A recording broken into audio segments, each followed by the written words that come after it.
Rocks to remind the people. Chapter 4. All the people finished crossing the Jordan. Then the Lord said to Joshua, "Choose 12 men from among the people. Choose one from each tribe. Tell the men to get 12 large rocks from the middle of the river. Take them from where the priest stood. Carry the rocks and put them down where you stay tonight." So Joshua chose 1 man from each tribe. Then he called the 12 men together. He said to them, "Go out into the river where the ark of the covenant of the Lord your God is. Each of you should find 1 large rock. There will be 1 rock for each tribe of Israel. Carry the rock on your shoulder. There will be a song among you. In the future, your children will ask you, what do those rocks mean? Tell them the Lord stopped the water from flowing in the Jordan, when the ark of the covenant with the Lord crossed the river. The water was stopped. These rocks will help the Israelites to remember this forever." So the Israelites obeyed Joshua. They carried 12 rocks from the middle of the Jordan River. There was 1 rock for each of the 12 tribes of Israel. They did this the way the Lord had commanded Joshua. They carried the rocks with them and put them down where they made their camp.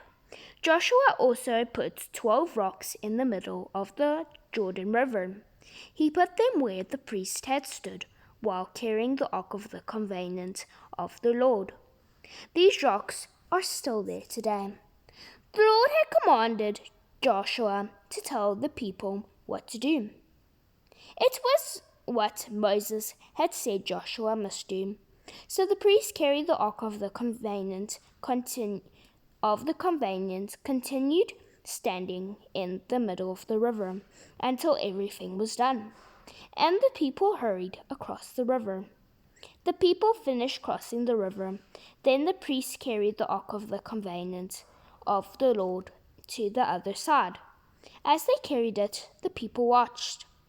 The men from the tribes of Reuben, Gad, and eastern half tribe of Manasseh obeyed what Moses had told them. They were prepared for war, so they crossed the river ahead of the other people. About 40,000 soldiers were prepared for war. They passed before the Lord as they marched across the river. Then they went to the plains of Jericho to go to war.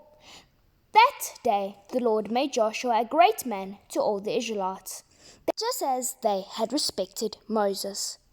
Then the Lord spoke to Joshua. He said, "Command the priests to bring the ark of the covenant out of the river."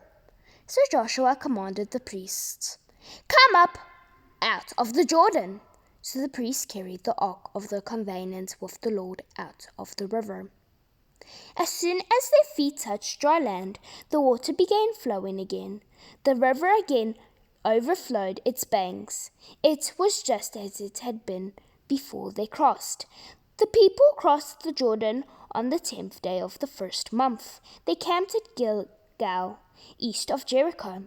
They carried with them the 12 rocks taken from Jordan, and Joshua set up at Gilgal. Then he spoke to the Israelites.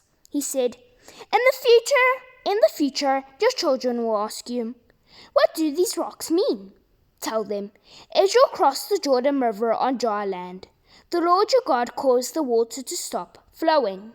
The river was dry until the people finished crossing it. The Lord did the same thing for us at the Jordan that he did for the people at the Red Sea. Remember that he stopped the water at the Red Sea so we could cross. The Lord did this so all the people would know he has great power. Then they will always respect the Lord your God. Thank you guys for watching this chapter. Bye.